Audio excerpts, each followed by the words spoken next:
So hi everyone. Today we're going to give a bit of an introduction around pricing strategies and how as a publisher you can maximize your revenue growth, but also your retention.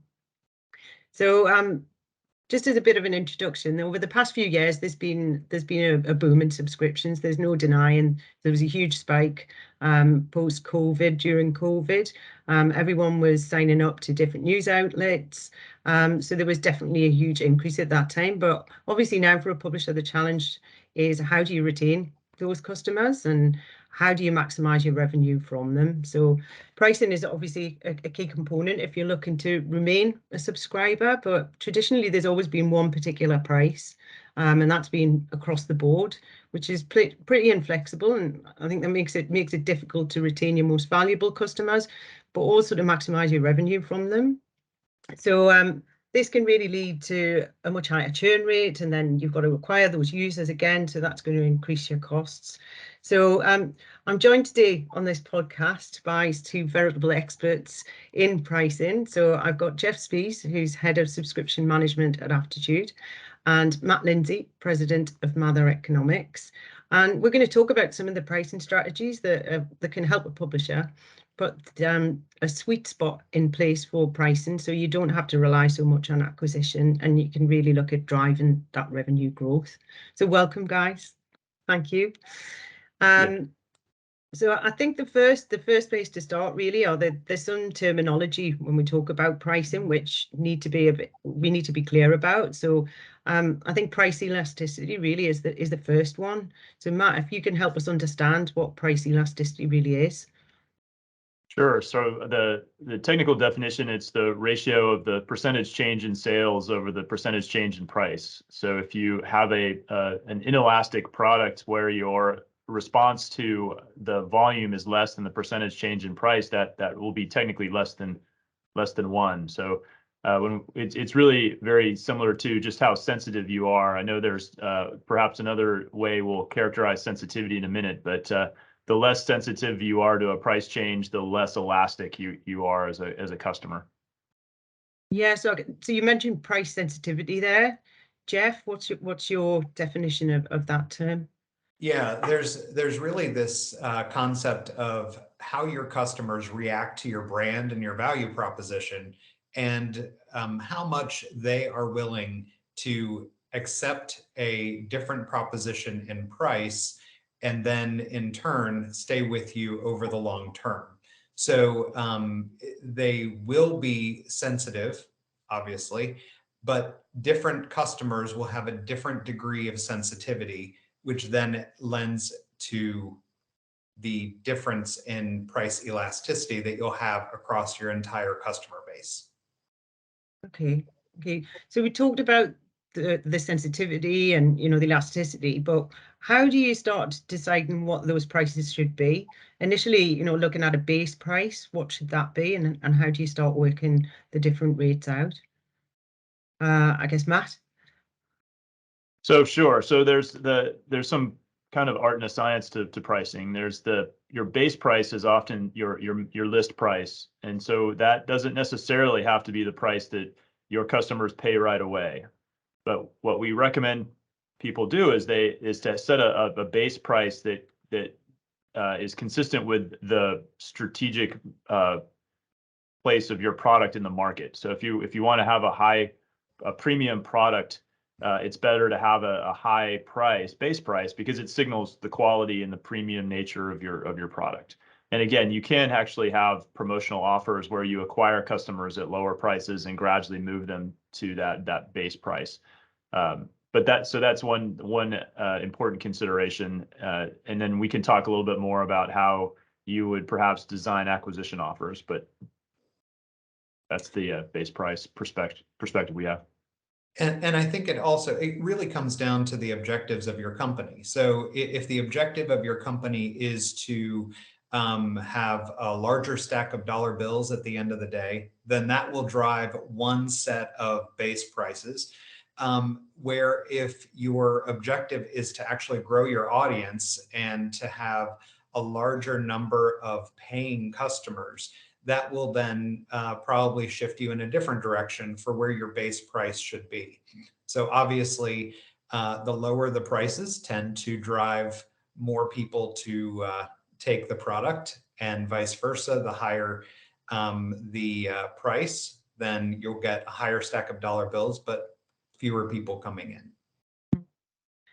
So I guess over time, you're going to be testing this. What sort of testing would you put in place to monitor this? And, what sort of metrics should you be looking at, to say that this is successful?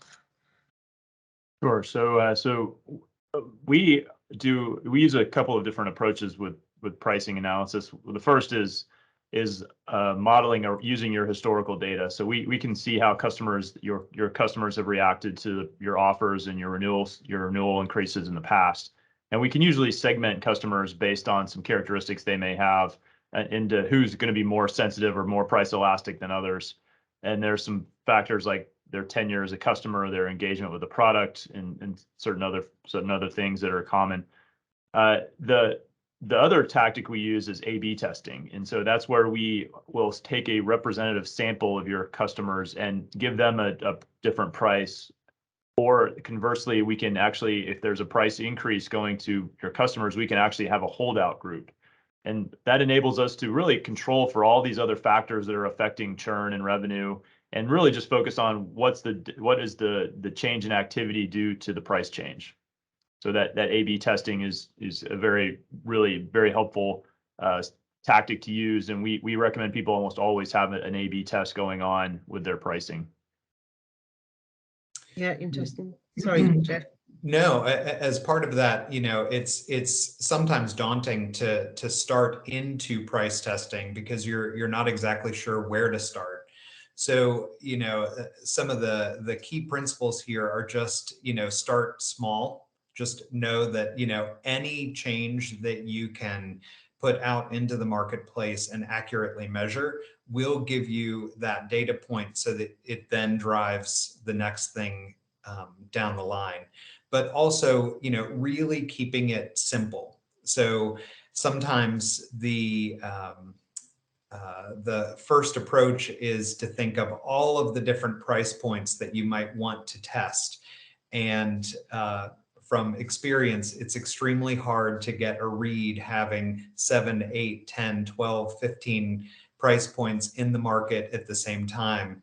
So, just going with that A/B approach, 2 prices, see what's happening, not just to the initial take-up rate, but to the overall churn and to the overall profitability and revenue.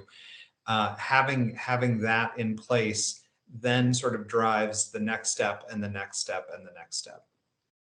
Yeah, so start simple and then progress from there. Take it. But so we talked about definitions, we've talked about kind of working out your base prices, but really the strategy, how can you put it into practice? How can a publisher get going?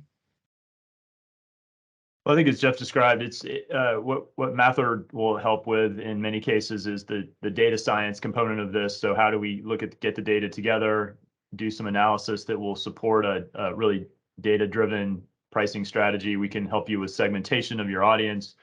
We can then come back with an A/B testing recommendation, and we also, to Jeff's point, can identify the price points we want to test. One of the nice things about A/B testing that I didn't mention earlier is that a lot of times when we look at historical data, we're looking at prices that are below, where if you're going to have a price increase, you've never moved people to that level before. So we can have a hypothesis that says likely they'll react to this in the same way to a price change of roughly the same magnitude. But the A/B testing is a great way to validate that assumption and make sure that you're not risking too much revenue through your pricing.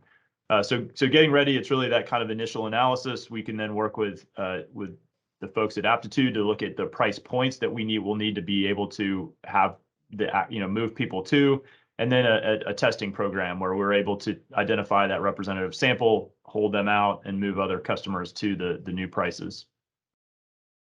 And that's really where Aptitude comes in, so that the different services and the different products can have a different journey and a different pricing strategy applied to them through the course of the renewal process. So having a system that allows for flexibility and allows for differentiation in price then enables the folks at Mather to give reliable results back to the client. And so it's, I think, really that partnership that becomes extremely important at that point. That's great. It's a really interesting topic, and I think there's a lot more that we could talk about, but we're going to keep it short as a brief introduction on this podcast, as we said. So if anyone wants any further information, please do contact us or contact Matt at Mather. And thank you very much, Matt and Jeff, for joining me today. Thanks Thank for you. having me. Pleasure.